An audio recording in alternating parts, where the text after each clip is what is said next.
स्वागत है दोस्तों आपका एक बार फिर अपने इस चैनल में दीपा पांडे के साथ। साथियों, जैसा कि हम जानते हैं कि हमारे भारत के संविधान का आर्टिकल 21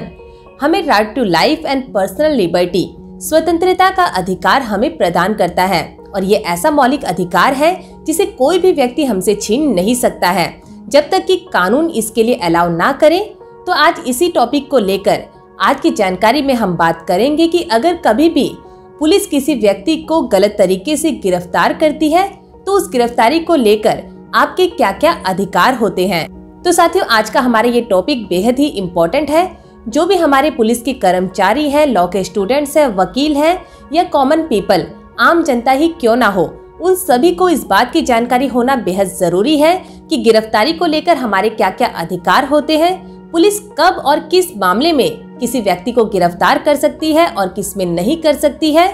19 वर्षीय स्टेट ऑफ बिहार के मामले में सुप्रीम कोर्ट ने गिरफ्तारी को लेकर क्या क्या गाइडलाइंस जारी की थी जिसका पुलिस को पालन करना होता है और जिसके उल्लंघन को लेकर साल 2022 में यानी हाल ही में 4 जनवरी को दिल्ली हाई कोर्ट ने एक पुलिस वाले को सजा भी सुनाई थी। तो साथियों, जैसा कि हम अपनी पिछली वीडियोस में डिटेल में आपको इस बात का क्लियर कर चुके हैं कि अपराध 2 प्रकार के होते हैं। एक होते हैं कॉग्निजेबल ऑफेंस, संगीन अपराध, और दूसरे नॉन कॉग्निजेबल ऑफेंस यानी गैर संगीन अपराध। संगीन अपराध की बात करें तो ये वो ऑफेंस होते हैं जिसमें पुलिस को अधिकार होता है कि वो बिना वारंट के, बिना मजिस्ट्रेट की परमिशन के ही उस व्यक्ति को गिरफ्तार कर सकती है। और जो गैर संगीन अपराध होते हैं उसमें पुलिस की ड्यूटी बनती है कि वो वारंट के साथ यानी मजिस्ट्रेट की परमिशन से ही किसी व्यक्ति को गिरफ्तार करे।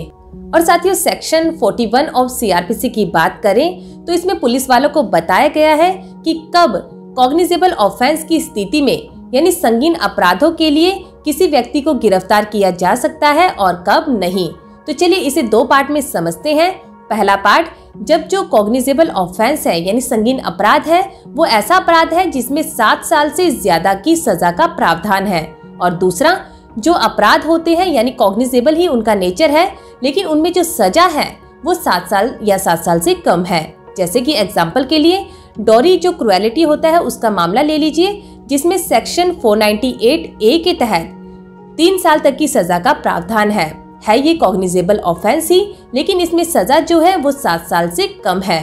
और साथियों, इसी को लेकर Anish Kumar versus state of Bihar 2014 के मामले में सुप्रीम कोर्ट ने कुछ जरूरी गाइडलाइंस गिरफ्तारी को लेकर जारी की थी जिसके तहत अगर कोई भी संगीन अपराध ऐसा है जिसमें जो सजा है वो 7 साल से कम है तो ऐसे अपराधों में सुप्रीम कोर्ट ने कहा था कि बिना सीआरपीसी की धारा 41A के नोटिस दिए सीधे किसी भी व्यक्ति को गिरफ्तार नहीं किया जा सकता है।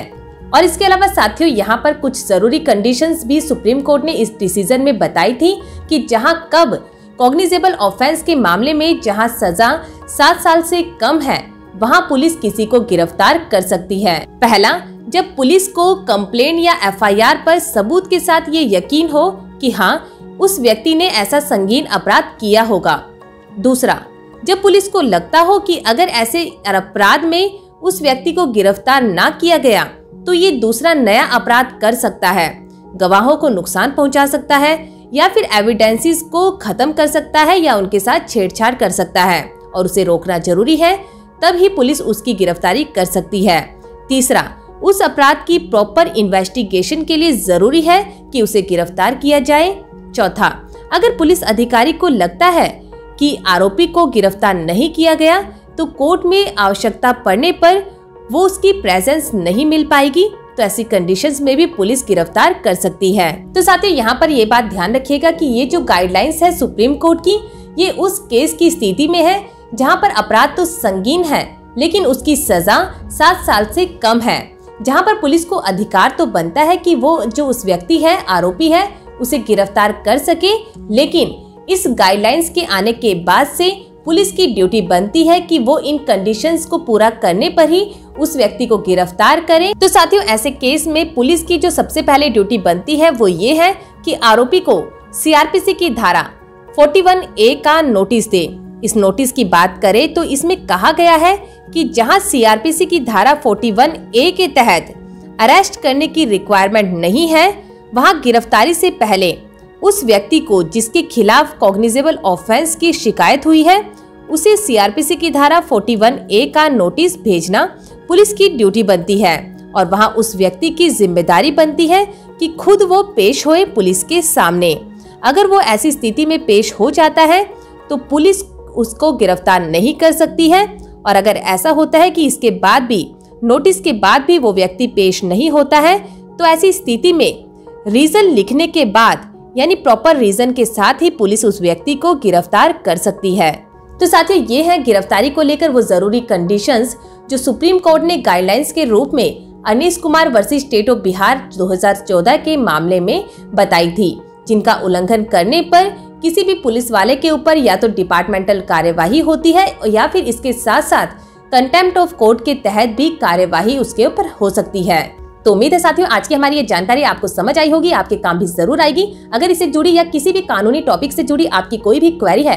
तो आप नीचे कमेंट सेक्शन में हमसे पूछ सकते हैं। तो फिर मिलेंगे आपसे ऐसे ही किसी नए टॉपिक के साथ, किसी नई इंटरेस्टिंग जानकारी के साथ। तब तक के लिए नमस्कार।